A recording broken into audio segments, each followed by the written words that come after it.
Okay, so I'm going to show off my new Huatli deck.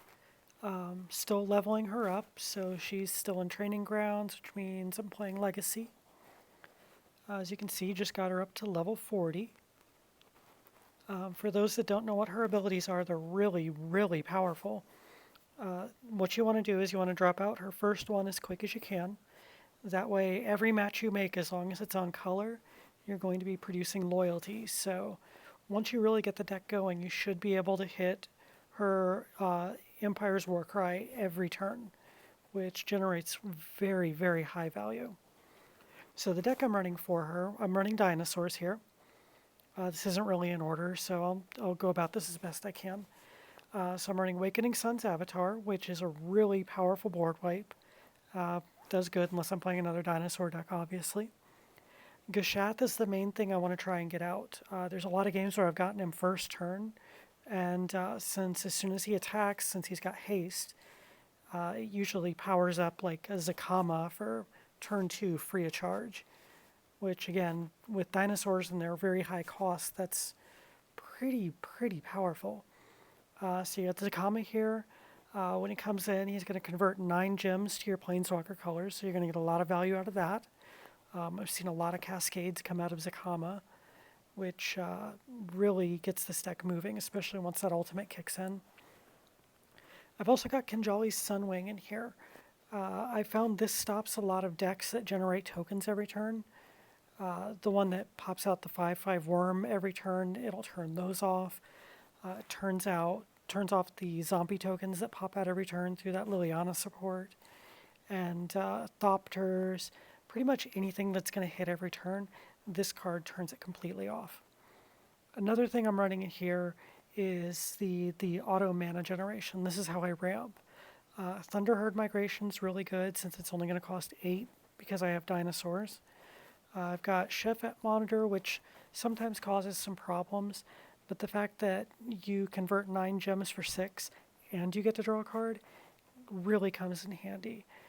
Beneath the Sands is my other one. Unfortunately, I don't have the mythic ones, like Rishkar's Expertise, I believe it is, and that really hurts, but I make do with what I've got. Now for the cards that really make this Legacy, I wanted some creature removal, so I'm running Smite the Monstrous. I've got Drownyard Temple as a good way to generate some free mana at the beginning of every turn. Plus, with all of the big matches I'm going to be making, this comes back if I accidentally destroy it myself. And then the last card is Deploy the Gatewatch. This is a good way to try and get Gashath onto the board for free. That's my main goal with it. If I hit Zakama, that's awesome because that's going to pay for all the stuff in my hand. The only problem is when it hits this little guy. I even had the funny moment where it drops the Chef at Monitor, followed by Awakening Sun's Avatar and kills my own Chef at Monitor. So ideally the 3 creatures I want to have on the board at any one time, and again, I'm willing to kill others to get to this. I want Zakama for those activated abilities. I want Kinjali's Sunwing to turn off my opponent's creatures, and I want Gashath paying for whatever I draw. So that's basically how the deck's going to work. Let's just run a quick game and see how it does randomly.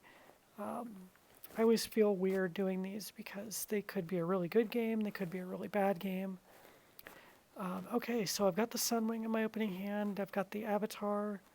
You always want to turn that off because you don't want him to drop until your opponent has stuff out. At the moment, I'm getting more for my green matches than my white ones, but I don't see any green on the board, so let's just ride this out and see where it goes.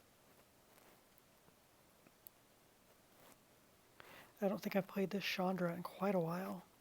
Okay, so we got the monitor. Let's go ahead and cycle it. As you can see, that pays for so much.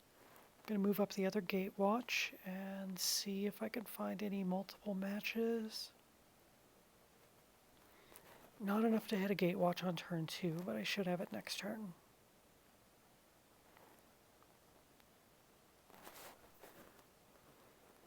As you can see, the Sunwing is turning those off, so if they had haste, they wouldn't be doing anything. Let's move that guy up a little bit. I haven't seen this in forever. What does this even do? Okay, that's not too big a risk. Okay, here comes our little cascade of... Oh, there he is. Twice. Okay, that was not very good.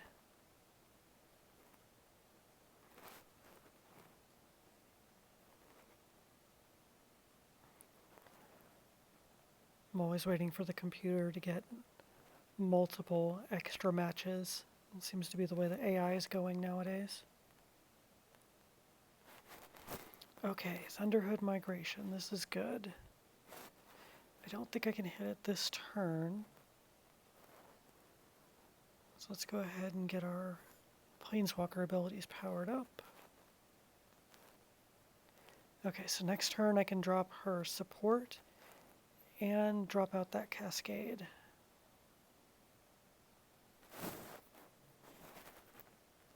Now, Fevered Visions gets painful, but it usually becomes beneficial in here, since we're going to be playing out our hand frequently. Now, normally when I'm going to drop a Thunderherd Migration, I want to make a white match, so I leave more green on the board, but we don't get that option this time. Let's just go here. Hopefully we get something. Yep, we got a little bit. Not as much as I would have liked.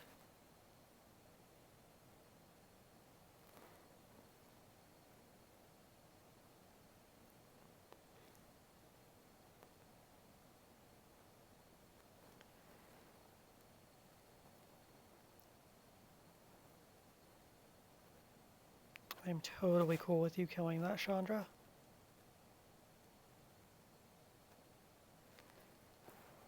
Okay, let's keep these bad hands and draws coming. So let's see if we can hit that second deploy the Gatewatch this turn. You'll notice when I make my matches, there's going to be a lot going up to my Planeswalker ability. Oh, I wish you were one spot over. You know what? Let's hit it anyway.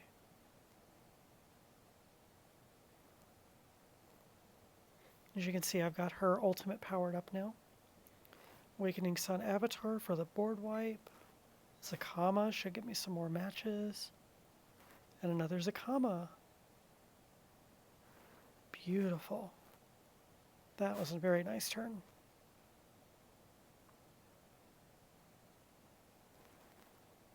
And we're looking at lethal for next turn if she doesn't kill anything, but I'll keep messing around with it if I can.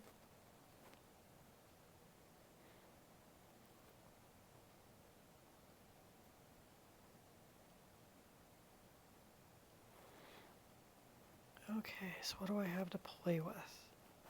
Let's go ahead and get rid of that. Beneath the Sands we can move up, and then I'm going to go ahead and use our ultimate. At the moment it's just draw 3 cards because I have 3 creatures and get 12 mana. So that's going to pay for one of my mana ramps. Let's see how many of these I can trip here. We'll save the Smite the Monstrous for that creature. Again, we've got the win. I'm just screwing around a little at this point.